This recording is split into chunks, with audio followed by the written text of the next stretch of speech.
ഈശോ മിശിഹായ്ക്ക് സ്തുതിയായിരിക്കട്ടെ. ബെത്ലഹേമിലെ കൊച്ചു കാലിത്തൊഴുത്തിൽ ഉണ്ണിയേശു പിറന്നപ്പോൾ മാലാഖമാര് പാടിയത് അത്യുന്നതങ്ങളിൽ ദൈവത്തിന് മഹത്വം, ഭൂമിയിൽ സന്മനസ്സുള്ളവർക്ക് സമാധാനം.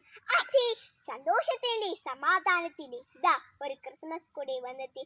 ആദ്യമേ തന്നെ എല്ലാവർക്കും എൻ്റെ ഹൃദയം നിറഞ്ഞ ക്രിസ്മസ് ആശംസകൾ. ഡിസംബർ 25 ലോകം മുഴുവൻ ക്രിസ്മസ് ആഘോഷിക്കുന്ന ദിവസം. എന്താണ് ഈ ക്രിസ്മസ്? ലോകത്തിന്റെ രക്ഷകനായി നമ്മുടെ ഉണ്ണിയേശു പിറന്ന ദിവസം. അതേ ബെത്ലഹേമിലെ കൊച്ചു കാലിത്തൊഴുത്തിൽ മറിയത്തിന്റെ ജോസഫിന്റെ മകനായാണ് ഉണ്ണീശോ ജനിച്ചത്. ദൈവം തന്നെ സ്വന്തം പുത്രനെയാണ് നമ്മുടെ രക്ഷയ്ക്കായി ഭൂമിയിലേക്ക് അയച്ചത്.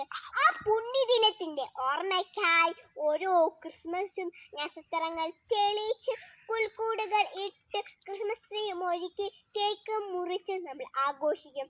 വെളുത്ത നീണ്ട താടിയും കണ്ണടയും വെച്ച് മുഖത്ത് പുഞ്ചിരിയായി വരുന്ന സാന്റാക്ലോസ് അപ്പൂപ്പന് ക്രിസ്മസ് കാലത്തിന്റെ കാഴ്ചകളാണ്. കൂട്ടുകാരെ, ഹൃദയമാവുന്ന പുൽക്കൂട്ടിൽ നമുക്ക് ഉണ്ണീശോയെ സ്വീകരിക്കണേ. അതിന് നാം എന്തു ചെയ്യണം? സുകൃതജപം ചൊല്ലി നന്നായി പ്രാർത്ഥിച്ച് നമുക്ക് ഹൃദയമാവുന്ന പുൽക്കൂട്ടിൽ ഉണ്ണീശോയെ വരവേൽക്കാം. ഇത്രയും പറഞ്ഞുകൊണ്ട് എൻ്റെ ഇളയ വാക്കുകൾ നിർത്തുന്നു. നന്ദി. ജയ് ക്രിസ്മസ്.